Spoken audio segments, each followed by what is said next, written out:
So general గా board school అన్నప్పుడు నేను వింటుంది ఏంటంటే చాలా మంది పేరెంట్స్ పిల్లల్ని ప్రైవేట్ స్కూల్లో జాయిన్ చేయించడానికి ఇంట్రెస్ట్ చూపిస్తున్నారు తప్ప గవర్నమెంట్ స్కూల్లో జాయిన్ చేయించడానికి ఇంట్రెస్ట్ చూపించలేదు అనేది విన్నాను. అది నిజమా? నిజమే సార్.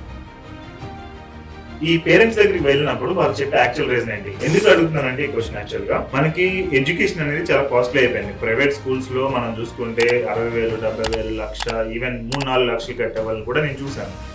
మెయిన్ వచ్చేసి గ్రామీణ ప్రాంతాలలో ఒకటి మీడియం, ఓకే, ఇంగ్లీష్ అని, ఓకే. రెండవది ఏంటంటే ప్రైవేట్ స్కూళ్ళతో కంపేర్ చేసుకుంటున్నారు.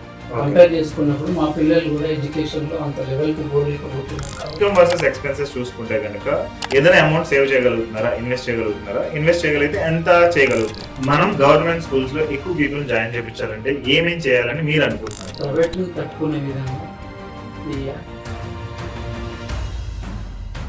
యాక్చువల్గా ఇది మనం క్రైమ్ అనుకోవచ్చు గవర్నమెంట్ సైడ్ నుంచి. ఇన్వెస్ట్ అనేది మొదటి నుంచి లేదు. ఈ మధ్యలో ఆర్టికల్లోకి వచ్చిన తర్వాత ఇన్వెస్ట్మెంట్ గురించి తెలుసుకున్నాం.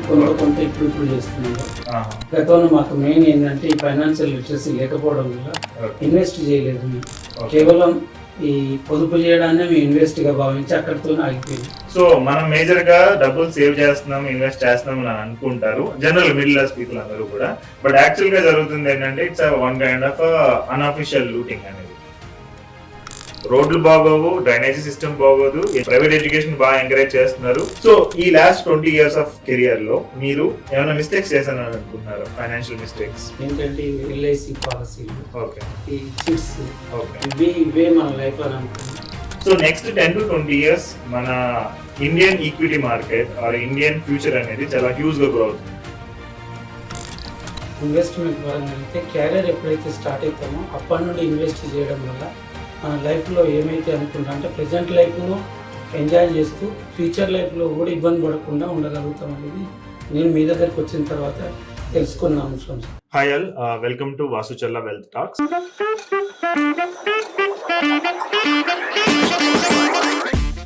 మనకి జనరల్ గా పాడ్కాస్ట్లు అంటే కనుక అందరూ సక్సెస్ఫుల్ పీపుల్ ని, పెద్ద పెద్ద బిజినెస్ పీపుల్ ని, లేదంటే ఒక 1,000 crore 2,000 crore సంపాదించిన వాళ్ళని అందరూ పాడ్కాస్ట్ చేస్తున్నారు. బట్ కామన్ పీపుల్ ని, కామన్ మిడిల్ క్లాస్ పీపుల్ ని అండ్ వాళ్ళు ఎలా లైఫ్ లో స్ట్రగుల్ అవుతున్నారు, లేదంటే వాళ్ళు అనుకున్న గోల్స్ వాళ్ళు ఎలా అచీవ్ అవుతున్నారు, లేదంటే నార్మల్ థింగ్స్ అనేవి ఎలా చేసుకుంటున్నారు డే టు డే యాక్టివిటీస్ లో అనేది ఎవరు పాడ్కాస్ట్ రిలేటెడ్ చేయట్లేదు.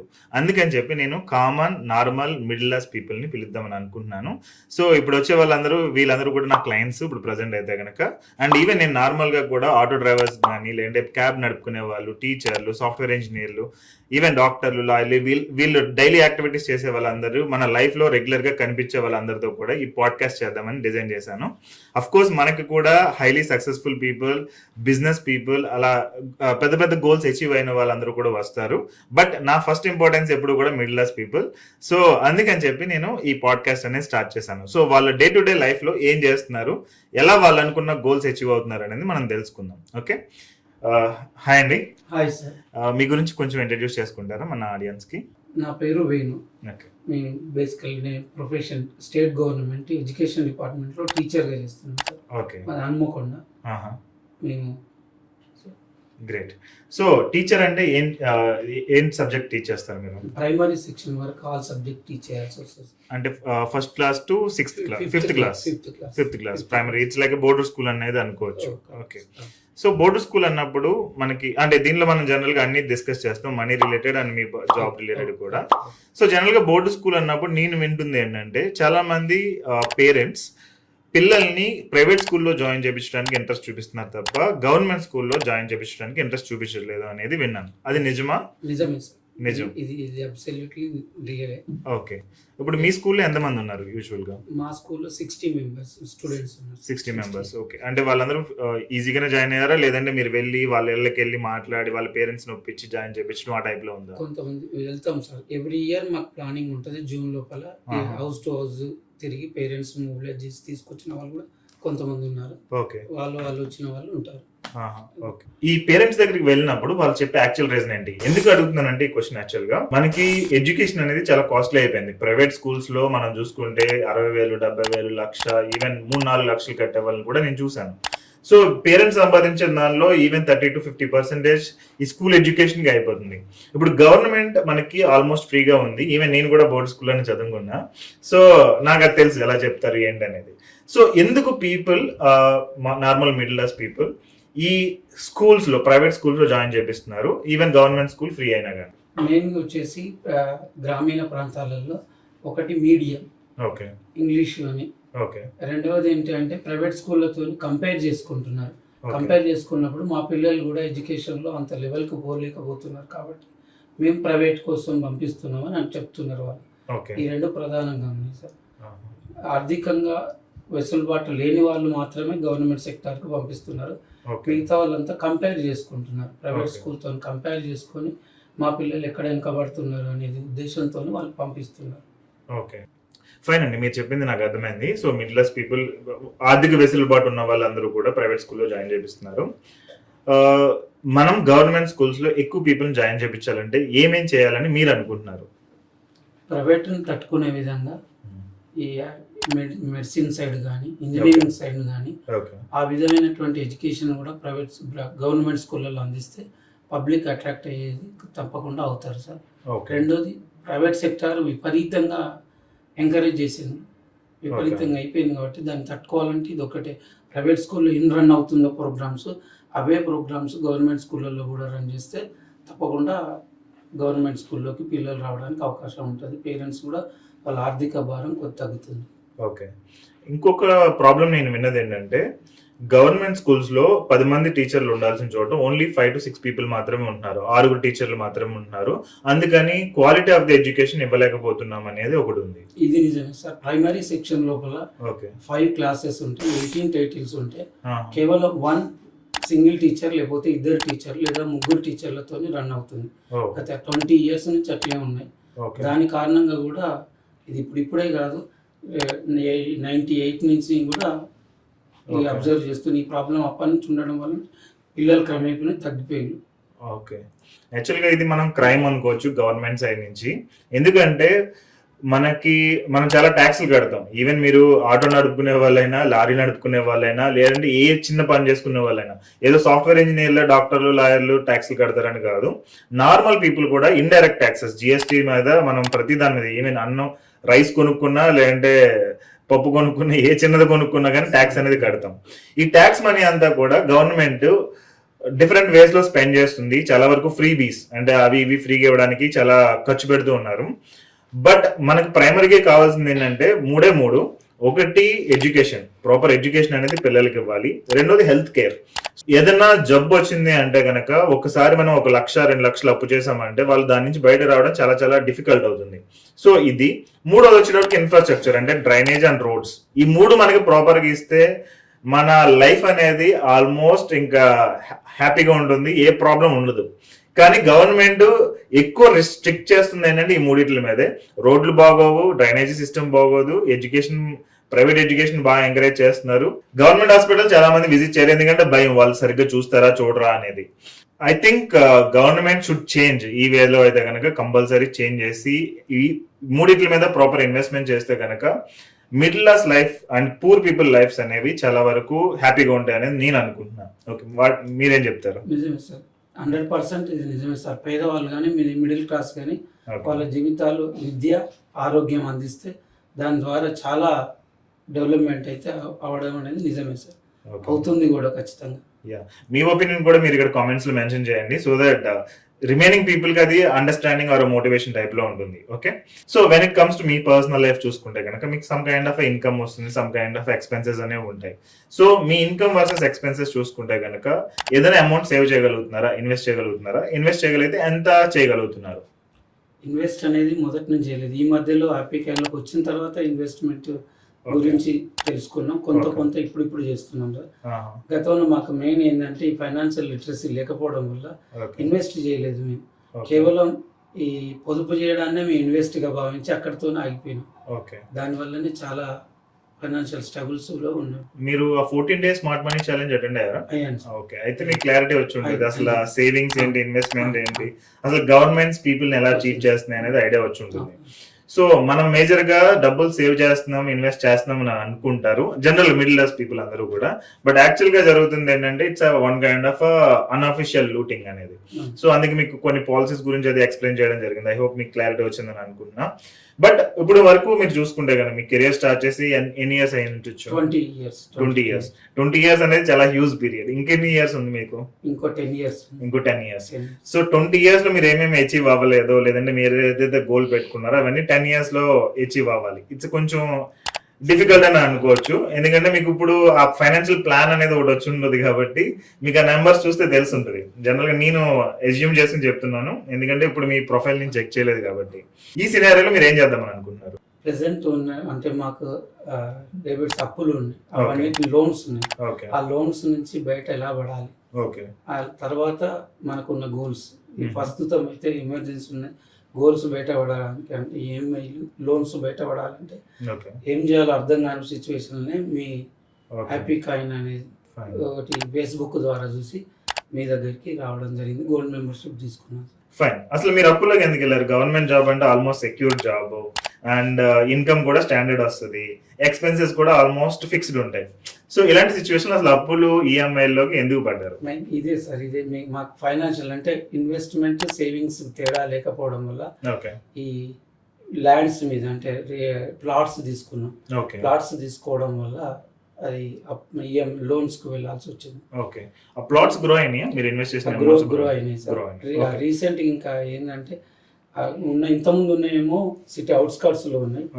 ఇల్లు ఇండిపెండెంట్ హౌస్ ప్లానింగ్ కోసం అని సిటీలో తీసుకోవడం వల్ల ఇంకా ఎక్కువ లోన్స్ కి వెళ్ళాల్సి వచ్చింది. ఓకే. అయితే అవి like good loan bad loan అని అంటారు కదా, గుడ్ లోన్ అని అనుకోవచ్చు. ఎందుకంటే మీరు లోన్ తీసుకుని ఇన్వెస్ట్ చేశారు, లోన్ తీసుకుని సంథింగ్ ఏదైనా యూస్ఫుల్ అయ్యేది చేశారు ఖర్చు పెట్టకుండా. సో అది గుడ్ లోన్ లోకి వస్తుంది. That's good thing anyhow. But మీరు అనుకుంటున్న ల్యాండ్స్ అనేవి ఎంత రిటర్న్స్ వస్తున్నాయి అప్రాక్సిమేట్? అంటే ఎగ్జాంపుల్ ఒక 5 years బ్యాక్ ఒక ప్రాపర్టీ కొన్నారు, ఇప్పుడు దాని వాల్యూ అనేది మేబీ ఒక 10 lakhs కొంటే ఒక 20 lakhs అయ్యి ఉండొచ్చు.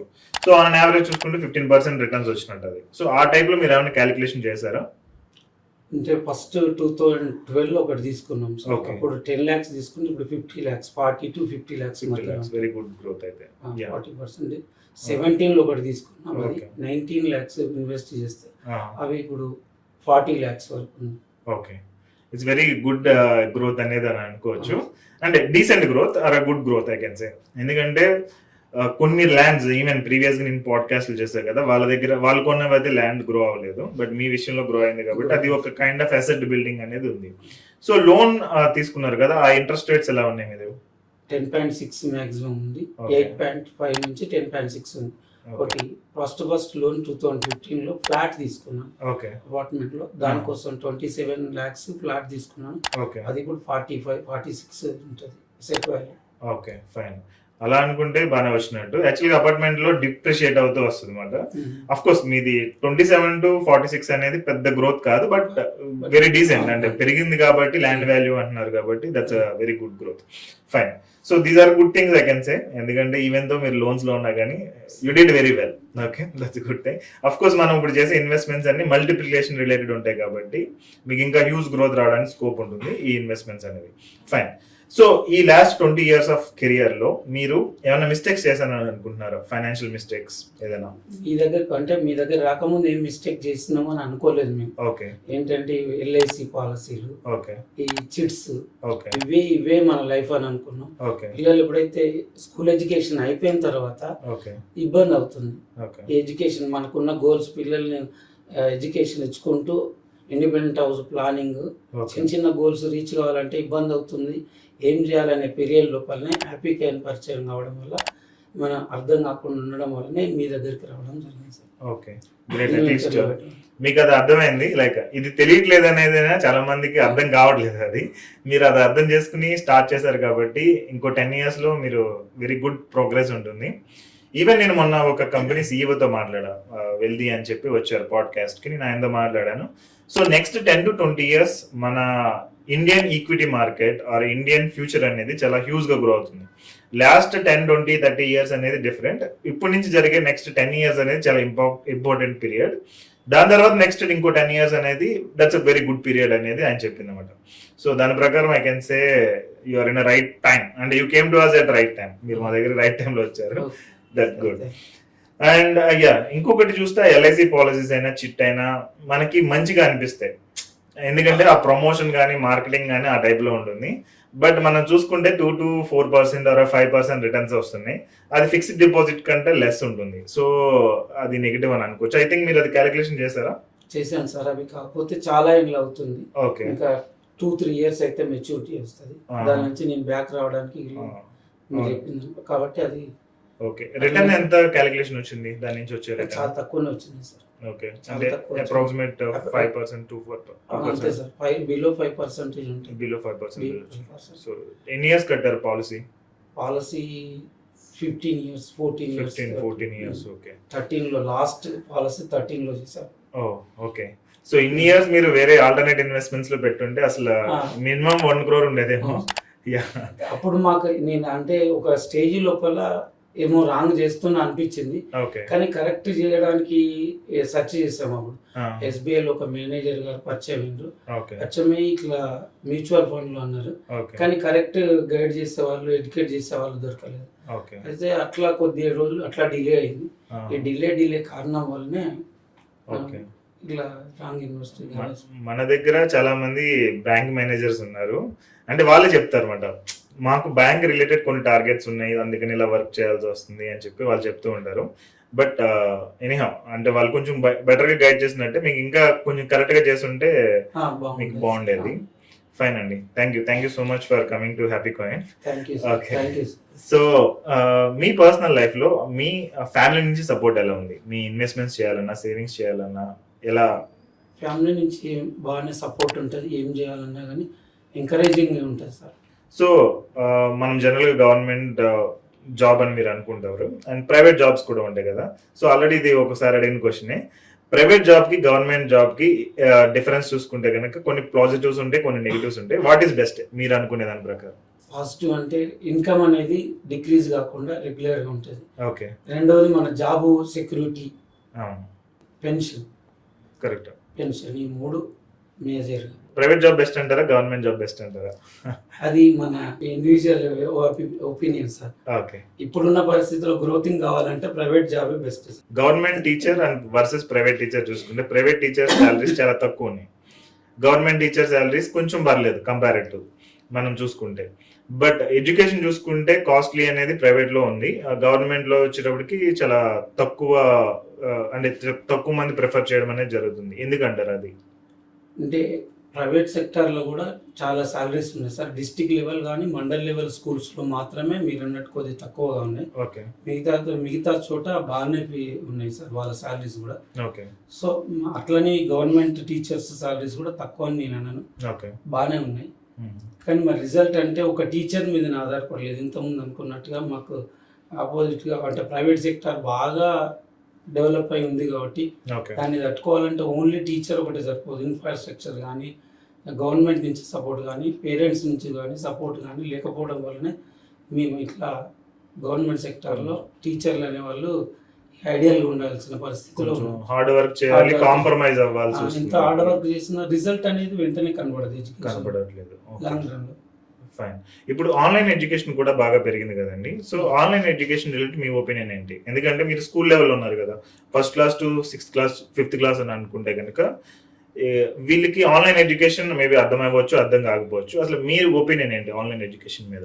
ఆన్లైన్ ఎడ్యుకేషన్ ప్రైమరీ కానీ హై స్కూల్ స్టడీస్ వరకు కూడా మంచిగా ఉండదు సార్. డైరెక్ట్గా పిల్లవాడితో టీచర్ ఇంటరాక్ట్ అయినప్పుడు మాత్రమే ఎడ్యుకేషన్లో ఇంప్రూవ్మెంట్ కనబడితే పిల్లవాడు అచీవ్ కాగలుగుతాడు. ఓకే. ఈ ఆన్లైన్ సిస్టంలో అంత స్కోప్ ఉండదు. పిల్లవాడు అంటే మనం చెప్పేది ఏంటిది, వానికి ఏమైనా క్వశ్చన్ కావాలన్నా ఇక డౌట్ క్లారిఫికేషన్ కానీ కొద్ది కష్టమైనటువంటి. మీరు ఏమైనా వీడియోస్ చూపించడం కానీ లేదంటే ఏదైనా ప్రొజెక్టర్ తో చేయడం, డిస్ప్లే చేయడం, ఈ కైండ్ ఆఫ్ ఇలా ఉంటుందని అలాంటివి ఏమైనా చేస్తారా? యాక్టివిటీస్ చేస్తాం సార్, చేస్తాం. మా దగ్గర పర్సనల్ మా ల్యాప్టాప్స్ ఉంటాయి కాబట్టి ఇప్పుడు నా అవసరం అనుకున్నప్పుడు మా ప్రైమరీ సెక్షన్ కాబట్టి చిన్న చిన్న రైమ్స్ కానీ మోరల్ స్టోరీస్ కోసం వాటిని యూజ్ చేస్తాం. Okay, that's very good thing అండి మీరు చేస్తుంది. ఇట్స్ లైక్ ఇన్స్పిరేషన్ అనుకోవచ్చు. ఈవెన్ నేను కూడా రికమెండ్ చేస్తున్నాను. అంటే ఎవరైనా టీచర్స్ కానీ హెడ్ మాస్టర్స్ కానీ ఎడ్యుకేషనల్ డిపార్ట్మెంట్లో ఎవరైనా ఉంటే కనుక మనకి లాట్ ఆఫ్ చాలా వరకు కంటెంట్ అనేది ఆన్లైన్ లో ఉంది. ఈ కంటెంట్ గ్రాఫిక్ ఉంటుంది, గ్రాఫిక్ అండ్ కలర్ లో ఉంటుంది.